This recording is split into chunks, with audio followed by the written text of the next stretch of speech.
I chose Intimate Partner Violence Prevention for my 5P project. Intimate partner violence, or IPV, describes physical violence, sexual violence, stalking, or psychological harm by a current or former partner or spouse. Studies show that 1 in 4 women, as well as 1 in 10 men, have either reported IPV or experienced some form of IPV-related impact. 1 in 5 women have experienced physical violence from a partner, and 1 in 5 women have experienced sexual violence from a partner. These statistics are determined by the cases that have been reported. However, countless IPV cases remain unreported for a variety of factors. I really want to emphasize what these numbers mean. It's not just one traumatic event.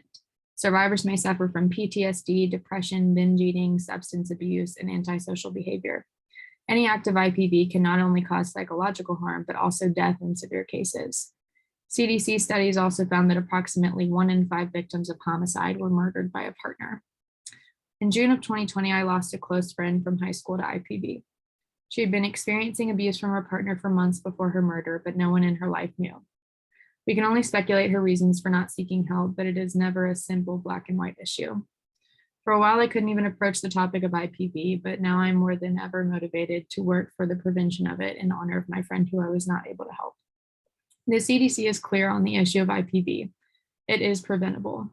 But to prevent it, we must understand and address the factors that put people at risk for or protect them from violence. The chapter Family Violence of Social Work Speaks highlights an important aspect of prevention with IPV. It starts with children. Studies show that children who witness IPV or are abused themselves are more likely to abuse their own children or partners.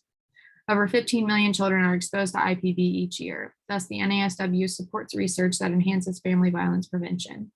Part of these prevention efforts include support for firearm restrictions for people with a history of violent behavior and universal background checks, amongst a host of other measures. Within this research, the NASW recognizes different approaches are necessary for different cultures. And as such, the NASW supports culturally competent services and systems that are accessible and responsible to people of every ability, age, class, ethnicity, family status, etc. The questions I have about this topic are, as prevention is key to addressing IPV, at what age should school systems educate students on the warning signs, risk factors, and other associated content related to IPV? Should this education be included in health courses where discussions about intimate partner relationships are held? Or should social workers be tasked with educating students on the issue? I recognize that not every school has a social worker. Lastly, who or what group would create the information to be taught in the school courses? Should it be universal content or left up to each state? And I hypothesize that if IPV education is presented in schools, then the rate of IPV would decrease. The NASW recognizes that unfortunately needs are often difficult to meet because social service providers are underfunded. Thus, the $8.3 billion cost of physical and mental health problems caused by IPV poses a severe obstacle to improve care for survivors. With prevention, we would focus on eliminating the need for this money to be spent on supporting survivors by targeting the root of the cause and stopping it before it leads to a tragedy.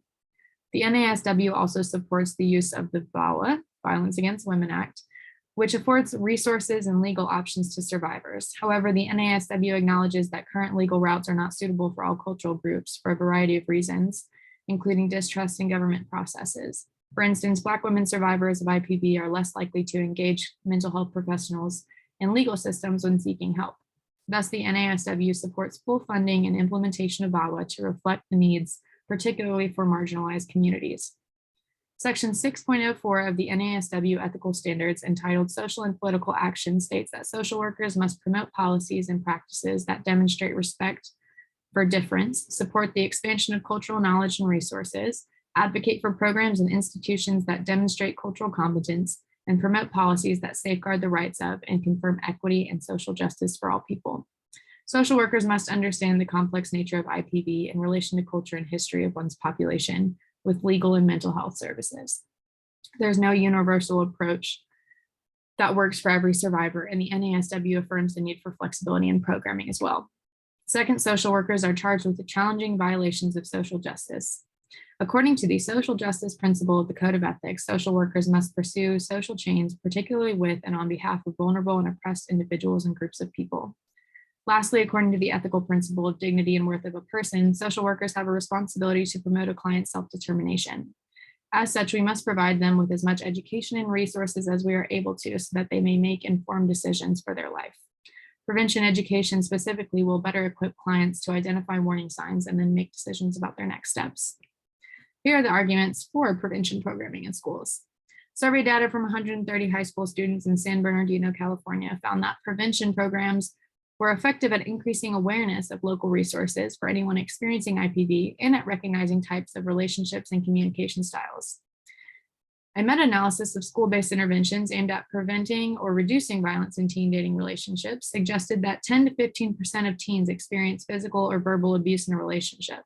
So implementing education about IPV in high schools would not only be about prevention, but also about addressing violence that teens may already be facing that adults in their life may not be aware of. This study also highlighted how predatory behaviors found in teen relationships are often predictors of IPV throughout the course of college and adulthood. Other studies corroborated that prevalence increases with age. Existing prevention programs increase knowledge of IPV, teach students how to handle relationship conflicts in a healthy manner, and change general attitudes towards IPV, but they have not effectively reduced the rate of IPV.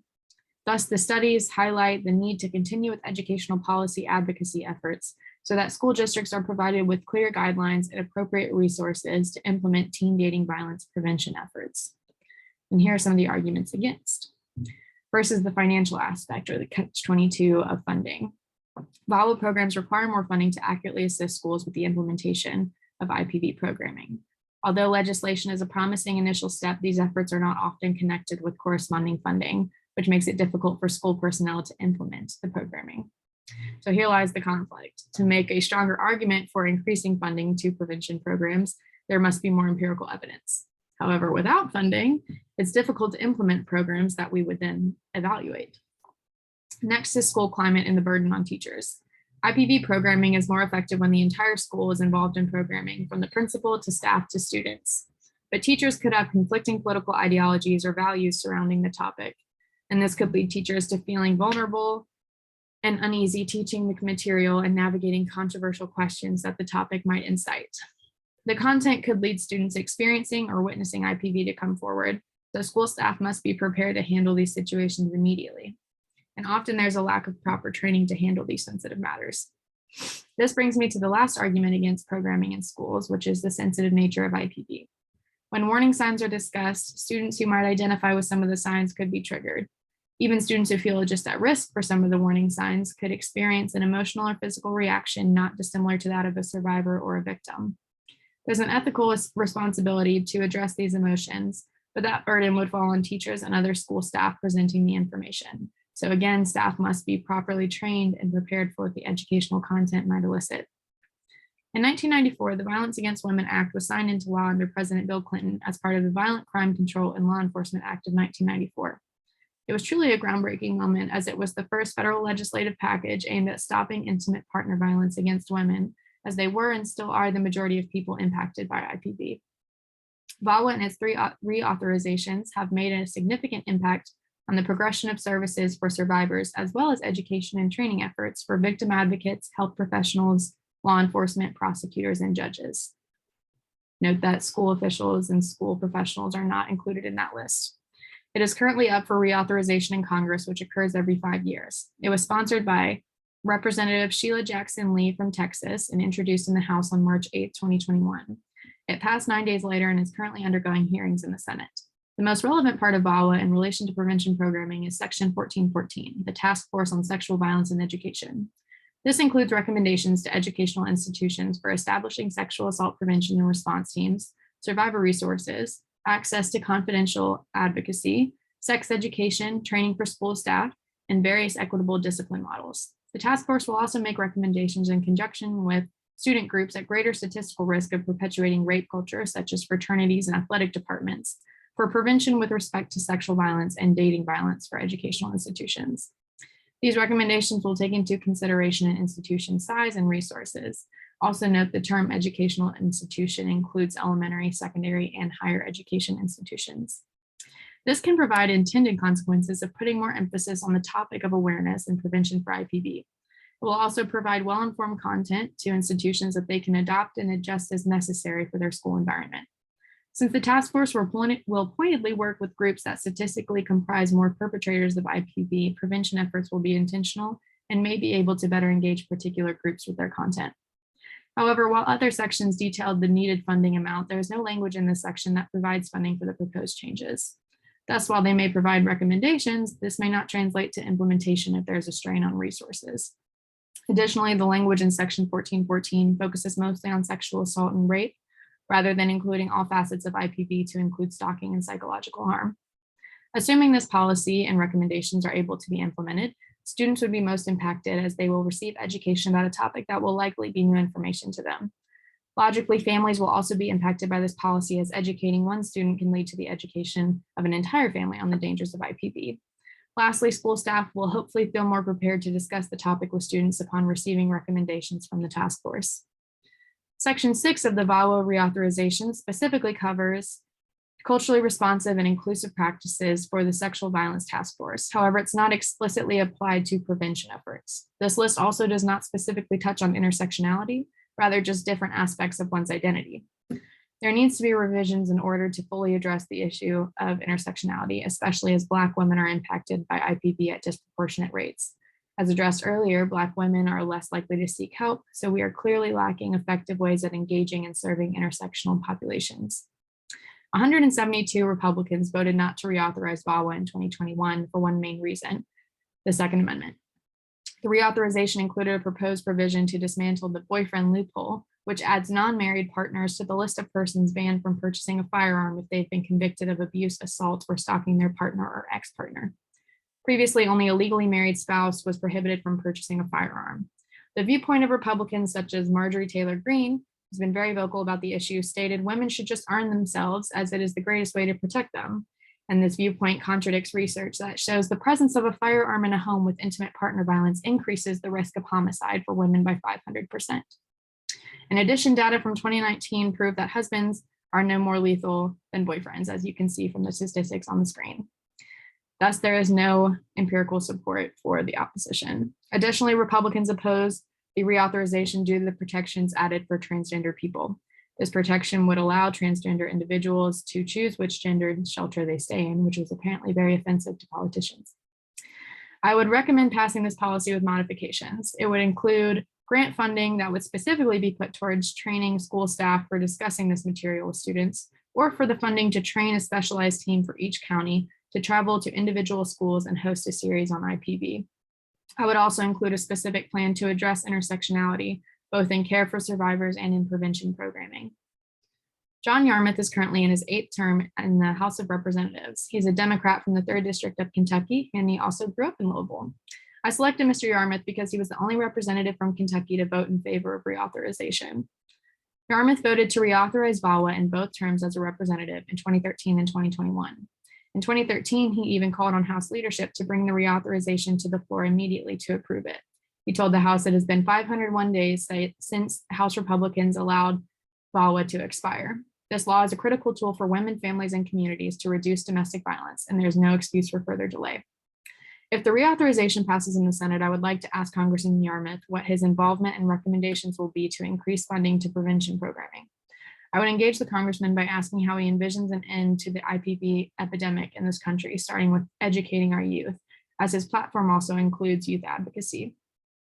I chose the Violence and Intervention and Prevention Center at the University of Kentucky, as it is directly involved in education about sexual violence in the academic setting. The VIP Center travels to different courses, organizations, and programs on UK's campus to spread awareness and education about sexual violence. They specifically give attention to how to be an active bystander through their Green Dot programming. During the educational sessions, they engage students in role play activities to help them become more comfortable advocating for themselves or others in a potentially dangerous situation. I first heard about the center through a College of Social Work email that advertised one of their events, and I also attended a Green Dot intervention training on campus. I interviewed the director of the program, Taryn Henning, who gave insight to the foundation of the center. She said they operate with a public health model framework as well as a socio-ecological model, placing the client and their needs at the center of their work. They collaborate with local organizations such as Greenhouse 17, Ampersand, and the Domestic and Sexual Violence Coalition. As the center is a part of the University of Kentucky campus, they are not really involved in political advocacy. However, anytime policy about sexual violence or related topics are being written or rewritten at UK, the VIP Center is invited to discuss revisions. While the center is not mandated to meet with any group, they usually join trainings for faculty with the Office of Institutional Equity and Equal Opportunity, or IEEO, which houses the Title IX office. The IEEO portion of the presentation covers university policy about sexual violence, whereas the VIP Center is more concerned with educating faculty on trauma-informed responses and how to hold space for students who may disclose sensitive information to faculty. Lastly, Henning explained that the VIP Center has applied for several VAWA grants and were denied. They're always looking for others that they may be eligible to apply for. This confirmed my opinion on VAWA needing to add specific funding to Section 1414 to provide more funding to programming, and to ask Representative Yarmouth what his plan is to advocate for this money for programming. In conclusion, it's scary to think that this bill must be continually renewed and reauthorized by Congress, especially when pushback mainly surrounds issues unrelated to prevention education. These disagreements threaten the safety and future of IPV survivors, and failure to pass the reauthorization does nothing to help spread IPV prevention to more schools. The reauthorization proposed an expanded budget, but funds need to be specifically allocated toward prevention programming if we're going to start genuinely working towards the end of IPV. Second, there's no standard route to implementing these prevention programs in schools, but it has been observed that more attention to training for staff is needed. Next steps for the policy include advocating for funding so that states are able to implement programming in every school in America, and this is not currently a requirement in schools. Next step for social workers include emphasizing the role of social workers, both within and outside of schools, in the programming and policy process. IPV impacts everyone, men, women, and children. Social work deals with the impacts of IPV, so why would they not be a part of a long-term solution?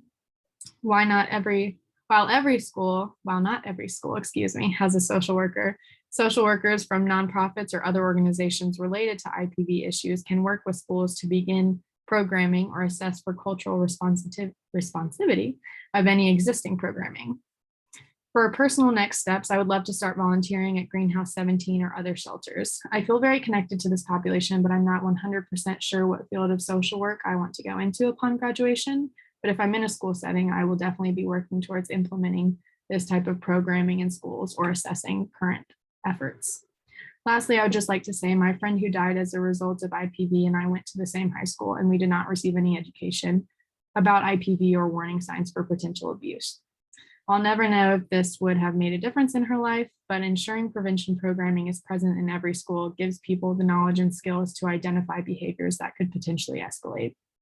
Section 1414 allows for these programs to continue in schools, and if funding is allocated to prevention, it will allow for the spread of this education to reach all schools in America, as it should have well before 2021. Thank you.